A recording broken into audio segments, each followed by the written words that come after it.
Tom Hello. from England. So he's just going to share his experience about his buggy. All the way he reached to Chennai with his buggy, and he want to share some experience. And I was so inspired by him because I was a lazy guy.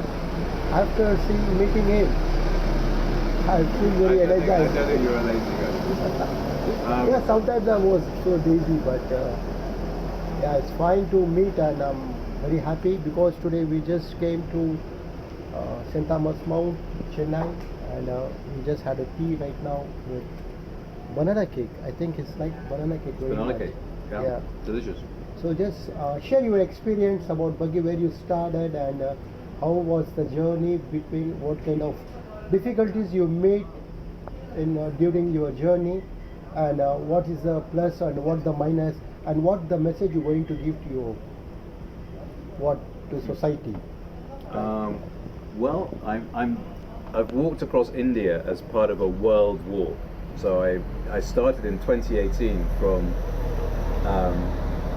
the Pacific Ocean, where it meets San Diego and Tijuana, and I basically walked across America as far as Savannah, Georgia, and then I walked through Europe, and then I walked through a swathe of the Middle East, and then COVID happened. So I had to stop for 2.5 years, where I taught in Taiwan during that time, and I've just started again this year from Goa in India.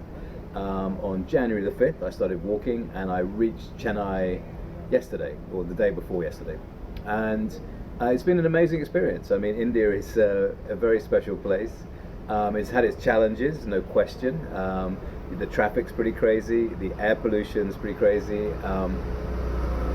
but people have been amazing. I mean, I've stayed everywhere from churches to temples, people's homes.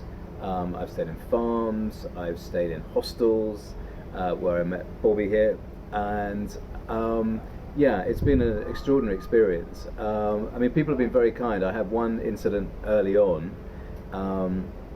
I remember it quite vividly. It's very hot for me at the moment. I mean, you know, I'm from England. England isn't the hottest place in the world.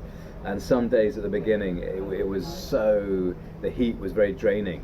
And I remember I stopped by the side of the road, and this amazing elderly lady came up with a slice of watermelon and a big smile.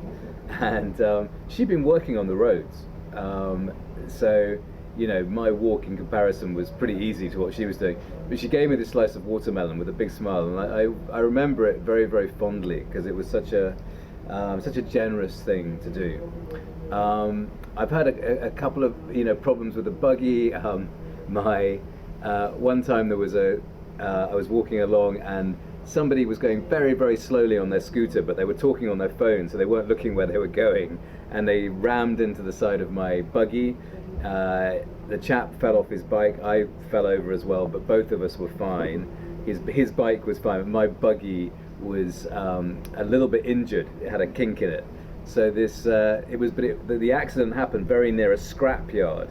So this amazing guy called Santosh came out with a big hammer and a big mallet, and I was a bit nervous that he was going to damage the buggy even more, but he was amazing. He was like a sort of Renaissance sculptor, did it very, very delicately and did a great job, and I was able to keep going.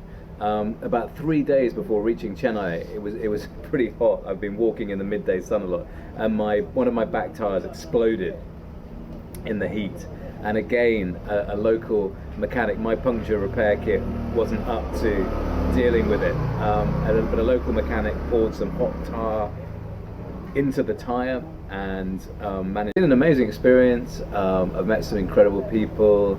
As I say, India has got all sorts of things going on, but there is a real generosity of spirit here, which is very, very special. Just like people helping me, like Bobby here today has been, I need to get my buggy packed to get over to Jakarta, and he's been helping me out. Other friends have been helping me out. So many people have been incredible.